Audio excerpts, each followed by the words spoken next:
Hi folks, I'm Father Joe Grimaldi. You can call me Joe, and I'd like to welcome you to my podcast. But now, here's our host and friend, Ken Calvert.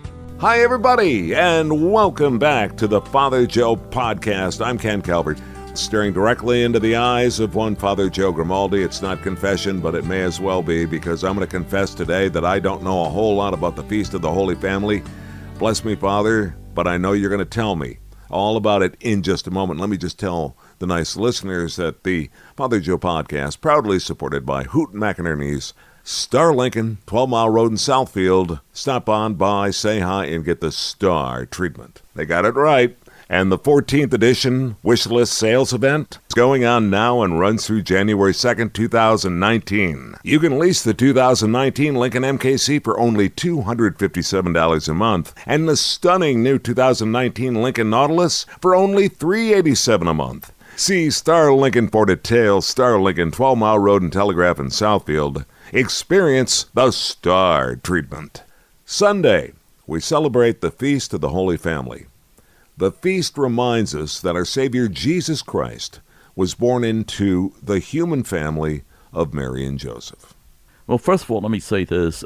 I don't know how many of you truly know who Mr. Calvert is, but he's an extremely modest individual, especially when he says he really doesn't know much about this, okay? I don't. But he's a good man, he's a modest man, and he likes to berate himself at times, and that gets me upset. But anyway, I'm sorry, Father. So he's a good man. Okay. Can I start off with a little joke? I wish you would, please. Yeah. A little levity. A little Irish joke. Oh, my favorite. Well, here's Mrs. O'Sullivan, see, and Mass is going on, and the pastor has already started Mass, and she walks in with a brood of kids, and, Father gives her the dirty look. How dare you come in late for the liturgy? And she looks up at the statue of Mary. Sure, 'twas easy for you with only one. Well, let me say this. Wait for it. I think it makes a point. It certainly does. The fact that Jesus was born a human being shows us that he's one of us. All right. God wanted to be present to us in a very real way. Mary herself was a very young woman who said yes to God, and she followed the will of God, not knowing what the future would hold, but she trusted that God would work all things for the good. Meanwhile, you could imagine this poor thing is being criticized for being pregnant, and she's only 15 or 14. She had to put up with the townspeople who look at her askance because she is pregnant and not married and all of this. So Jesus was born into that type of a situation. And of course, when we read the scriptures, we always hear about Jesus being born in the line of David. And so people say, what does that mean? Well, if you look at the history of Israel, David, of course, was the most famous king of Israel, not the first, but he was he is the most famous of the kings of Israel. And Jesus was born in the line of David. Well, Joseph was in the line of David. Line intimates ancestry. Yeah. Okay. So Just wanted to make sure. Yeah. Yeah. Well, let me say, what I said earlier in that little joke, we bring across a point, particularly in the year 2018, soon to be 19. We're living at a time when, what is a family? What really is a family? You have people that are women who are not married and have children. You have men who are not married and have children. You have a mother and a father who have children. You have all of these different kinds, and they're all sitting there in the church. And for us to assume that everyone comes from, in quotes, the normal family that we have in mind can be a mistake. And I think the important thing is that what the feast indicates for you and me is the fact that Jesus had a mother and a father, but by the same token, he had to take care of his father, who was growing older. He had to obey the parents, particularly when he decided to do things that they did not like. Remember when he got lost in the temple, and you have to remember that poor Mary and Joseph had to hide him because he was being pursued, and they were going to kill Jesus, and so she had to protect him, and Joseph had to protect him, and so they had to run off to Egypt. In any case, so they lived in a family where they really have to help each other. Well, I think that's what we do today. That's what we should be doing today, whether it's just a single mom or a single dad. We have to work together with them, and they have to do the best they can in raising the children that they do. You know, it's interesting. I had never really thought of it that way. The various new incarnations of what we have established as a family. There was probably a time within the Catholic Church that the atypical family to the typical family, as Catholic standards would have it, let's say 50, 60 years ago, there might be a little pushback in the church or not. By that I mean the new definition of certain families. Of course there would be. Yeah, no, that's not. Would be no question. or is. Yeah. Would be or is pushback still? I think, let me put it this way. I'm sure there's a certain amount of resistance on the part of the church, but the facts are there.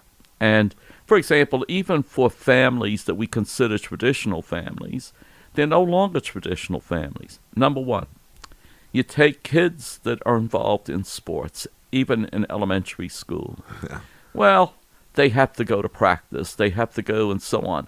Is there a time when the family could truly sit down and have dinner, in quotes, as we used to say, as a family? Yes. Or even on Sunday, is there a time when the mother and dad and the 10 kids would march off to church together, and participate in the liturgy? No, because so-and-so has football practice, the other one has debate practice, and so on and so forth. So it's the family has evolved in a different way. I know that we're trying to do the best we can to try to establish some type of regularity within family life, what we consider family life, but it's almost impossible to do today. Yeah. Even, for example, getting your meals. I mean, you just don't sit down as a family at 6 o'clock anymore or 5 o'clock. People are just too far away. Now, there are some that try to hold true to that. Sure. But it's with a great deal of difficulty, because it's very difficult to fight your own teenage son who is doing this, that, or the other thing and doesn't want to be there. Even vacations. Now, you would think that would be an easy thing. Gather the family for vacation. No. Nope. I don't want to go. That's all old people. I'm going to go with my friends. Yeah. And so it's difficult to do all of that. You know, I want to say, in one way, though, the more things change, the more they stay the same, because I certainly remember the older I got, and that being, when I say older, 16, 17, 18. Yeah. I was like a dine and dash kid. You know what I mean? Well, like to talk. Thanks for the food, everybody. I got to get to work. Now, I actually did work in a grocery store, and a lot of times I did have to peel off. But a lot of times I didn't have to peel off. I wanted to peel off. You wanted to, sure. Yeah, yeah. But I do remember my father saying, sit down. Sit down. You're staying here for at least another 10 minutes or so. Yeah, of course. You know, and it was like, well, we're not going to accomplish anything now. And it was like, well, I won, didn't I? Sit down. Well, there's, the other thing, too. Now it's turn off your cell phones. Yeah, turn off your cell phone. Actually, even when they go to restaurants, nobody talks to each other. They have cell phones that they talk with. And the parents are guilty of that as well. The same thing. Exact same God, thing. Four go in and four go directly past. They don't even look at the menu. They know what they're going to have. As a matter of fact, a lot of people go to a restaurant where they know exactly what they're going to have because they don't want to waste any time being away from their phones. Yeah, yeah. And I'm not guilty of that. When we go out to dinner with friends, it's interesting. We are really atypical. I mean, look at me. I'm in this industry. I have to promote constantly. I'm on every possible social media outlet that there is. I mean, and I'm not going to list them because everybody knows what they are. But when we go out with our friends, very seldom do people work the phones. We're basically don't even think about them. We enjoy each other's company. That's odd. That's beautiful. It is beautiful. But I mean, it just doesn't. I mean, and you look around the restaurant, everybody is staring at their cell phone. Yeah, even a husband and wife that are there to celebrate together, they don't talk together. So they're celebrating an anniversary and they're looking at their phones. How nice is that? So we've wandered off into a discussion about the modern family, really. Yeah, but I also want to say something else, too, that as we move on in history, if you want, the family idea has changed in other ways as well. One of the ways that I'm thinking about right now is, well, we die much later. So, in other words, it's not unusual to have friends or people you know that are over 100, which means that when people reach the age of 60 or 70, they may still have parents to take care of or to worry about. This is true. So the family is now a different type of situation. At least 40 years ago, they didn't live that long, see? But now... I don't mean to laugh at that, but it's true. Yeah, because all of a sudden, here you are, 60 or 70, and you still have to worry about your mom or dad who needs to be in a nursing home but doesn't want to go into the nursing home and all of this. So these are the things that have changed as well. Well, I think one of the things we keep in mind whenever we celebrate any of the church feasts, and you can chime in as whenever you want, I think one of the things we keep in mind is the value system that the church tries to promote. It doesn't have to be mom, dad, and 3 kids. It doesn't have to be that at all. It's how we treat one another, how we deal with one another. In other words, when parents are dealing with kids, it's important that parents try to understand where the kid is coming from. And the kid has to try to understand where the mom and dad are coming from.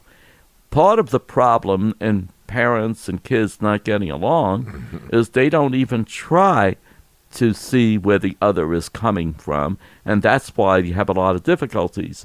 The other thing, too, in dealing with young people, very often you get the complaint, well, you know, they're bossing me around and I'm an adult. Well, you're not an adult, sweetheart. I hate to tell you.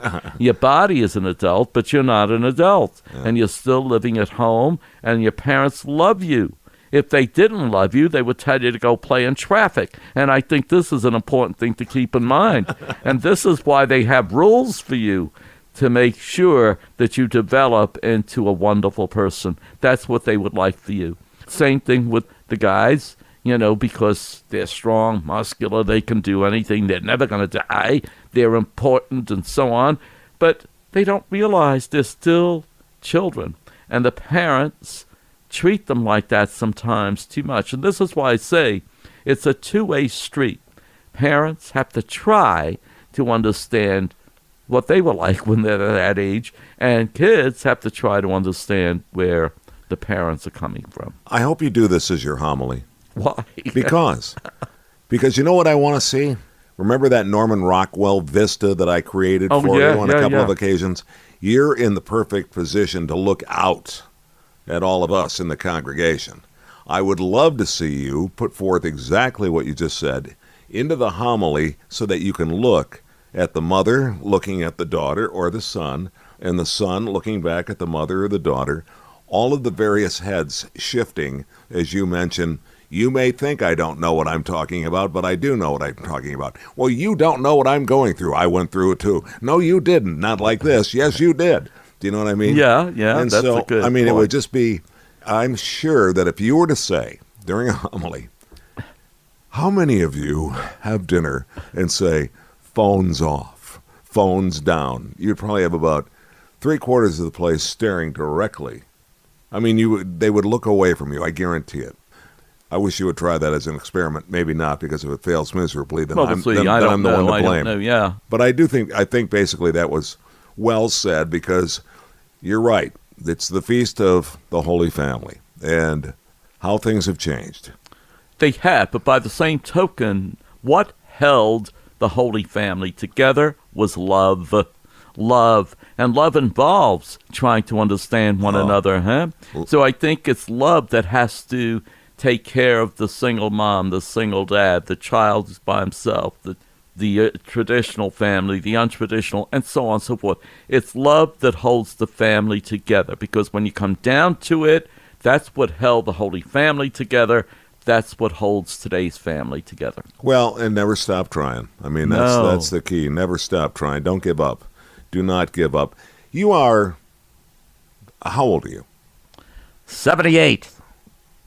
Oh, boy, you went into your principal voice on that. Now, I can't tell if you're proud to shout that out or angry about shouting No, it's part of life. You know, it's amazing to me, because you and I talk all the time, sometimes off mic and many times on mic, but it's amazing how, I don't know how to frame this, how kind of with it, open-minded you are.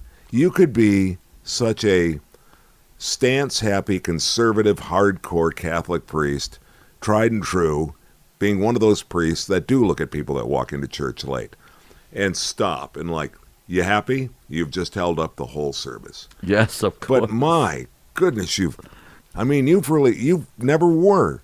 Well, we don't realize a mother with that many kids. No, I'm just saying about you personally. You are really, you're cool, well, man. we try. You're cool. Thanks a lot. Enough of that now, Ken. No, I mean that. But I mean that. It's just, you don't sound like a 78-year-old priest. A lot of people like a younger priest because of the fact that tends to go with the flow a little bit more. But you do it better than anybody I know. Well, I don't know how to say thank you, but I do. Well, you're welcome. But either way, you do it very, very well. But it's the Feast of the Holy Family. And by the way, it's still Christmas, right? It's still Christmas. Yeah. We have a few more days to go. The Epiphany will bring it to culmination when Jesus comes to all people, even those foreigners coming to see him. Let me ask you a quick question, and then we can... New Year's Eve. How many Masses on New Year's Eve? New Year's Day has changed its title for a number of years within the church. A number of times, I should say. It was the Feast of the Circumcision at one point. But now they dedicate it to Mary, the Mother of God, which in Greek is Theotokos, which means God-bearer. Theo meaning God, and Tokos, the bearer of God. So we dedicate the first of the year to the Blessed Mother. Now, when you say Christmas Eve, it's not a holy day of obligation, but the first is. So we usually have the Mass, like a Saturday night Mass, that anticipates the Sunday. Okay. So the New Year's Eve anticipates the Feast of the Mother of God, so that there is Mass on New Year's Eve. Which will be a Monday. Yeah. New Year's Eve will be Monday, and that anticipates the Feast of the Mother of God, which is the first of the year. We covered a lot. We got a lot into this one, don't you think? You exhausted? No. Time flies when you're having a good time. When you're having fun, yeah. Yeah. So on behalf of Father Joe Grimaldi and yours truly, Ken Calvert, we'd like to thank you for joining us on the Father Joe Grimaldi podcast. Have a blessed Holy Family Feast Day. Enjoy Christmas. And we look forward to talking to you soon on the Father Joe podcast. I always look forward to it, and I wish you a very happy New Year, all of you. This is Father Joe Grimaldi, and I look forward to seeing you next time on the Father Joe podcast. If you'd like, you can email us. It's frjoepodcast@gmail.com. That's frjoepodcast@gmail.com. We're also on Facebook. Simply search Father Joe Grimaldi. And thanks for listening, everyone.